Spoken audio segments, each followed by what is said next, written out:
అందరికీ నమస్కారం. నా పేరు doctor K Satish Kumar, speciality orthopaedic surgeon, V9 hospitals, Begumpet. Arthroscopy.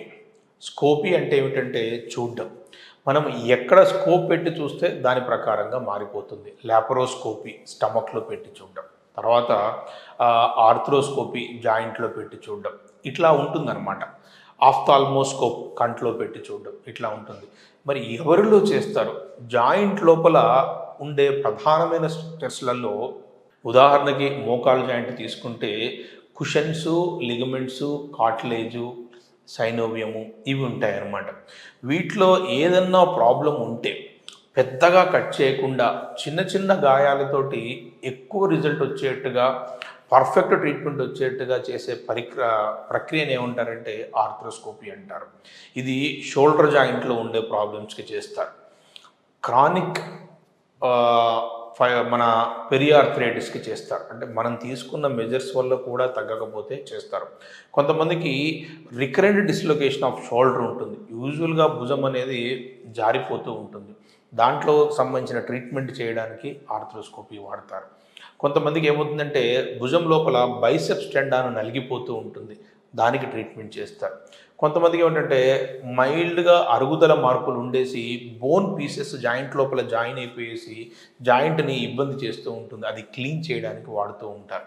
Next బ్యాంకార్డ్స్ repair అంటే షోల్డర్ జాయింట్ లోపల ఒక లేయర్ ఉంటుంది, దాన్ని గ్లినాయిడ్ లేబ్రమ్ అంటారు. దాంట్లో ఎక్కడైనా చిరుగులు అయితే కుట్టడానికి షోల్డర్ ఆర్థ్రోస్కోపీ వాడతారు. నెక్స్ట్ అట్లాగే ఎల్బో ఆర్థ్రోస్కోపీ చేయవచ్చు. తర్వాత ఈ షోల్డర్ మన రిస్ట్ ఆర్థ్రోస్కోపీ చేయొచ్చు, ఎల్బో ఆర్థ్రోస్కోపీ చేయవచ్చు, హిప్ ఆర్థ్రోస్కోపీ చేయవచ్చు, యాంకిల్ ఆర్థ్రోస్కోపీ చేయవచ్చు, తర్వాత నీ జాయింట్ ఆర్థ్రోస్కోపీ చేయవచ్చు. యూజువల్గా షోల్డర్ ఆర్థ్రోస్కోపీ, నీ ఆర్థ్రోస్కోపీ రెగ్యులర్గా 90% ఆఫ్ ది టైమ్స్ చేస్తూ ఉంటారు.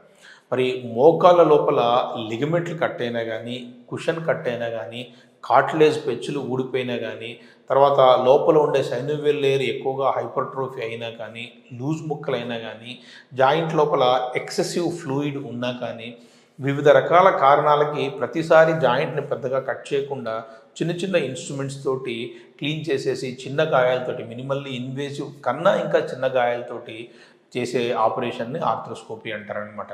మోస్ట్ ఆఫ్ ద టైమ్స్ ఇది డే కేర్ లాగా ఉంటుంది. అంటే పొద్దున పూట వచ్చి చేయించుకొని సాయంత్రం పూట వెళ్ళిపోవచ్చు. జబ్బు తీవ్రతను బట్టి, మనకు నొప్పి తట్టుకునే స్థాయిని బట్టి, మనకున్న ఫైనాన్షియల్ కండిషన్స్, అంటే కొంత ఇన్సూరెన్స్ కంపెనీలో ఖచ్చితంగా ఒక్కొక్కసారి 24 hours స్టే చేస్తేనే ఇన్సూరెన్స్ రీఎంబర్స్మెంట్ వచ్చే అవకాశం ఉంది. కాబట్టి అటువంటప్పుడు మనము 24 hours హాస్పిటల్లో ఉండాల్సిన అవసరం పడుతుంది. 100కి 70 నుంచి 80% వ్యాధులు డే కేర్గా మనం చేసుకొని వెళ్ళిపోవచ్చు.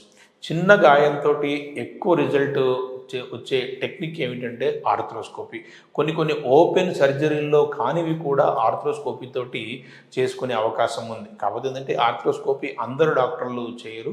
కొంతమంది, ఎందుకంటే దీని లెర్నింగ్ కర్వ్ కొంచెం హైగా ఉంటుంది, ఎక్విప్మెంట్ కొంత కాస్ట్లీగా ఉంటుంది, దాంతో యూజ్ చేసే ఇంప్లాంట్స్ కొంత కాస్ట్లీగా ఉంటాయి. కానీ వీటన్నిటినీ మనం పక్కన పెట్టేస్తే రిజల్ట్ మాత్రము చాలా సర్జరీస్లో ఓపెన్ సర్జరీ కన్నా కానీ కీహోల్ ఆపరేషన్లోనే ఎక్కువ రిజల్ట్ వచ్చేసేసి త్వరగా నొప్పి తగ్గిపోయేసి మళ్ళీ మన డ్యూటీ కానీ దైనందిన జీవితంలో కానీ సాధ్యమైనంత తొందరగా వెళ్ళడానికి కావాల్సిన వాతావరణం ఆర్థ్రోస్కోపీతో ఉండే అవకాశం అయితే డెఫినెట్గా ఉంది.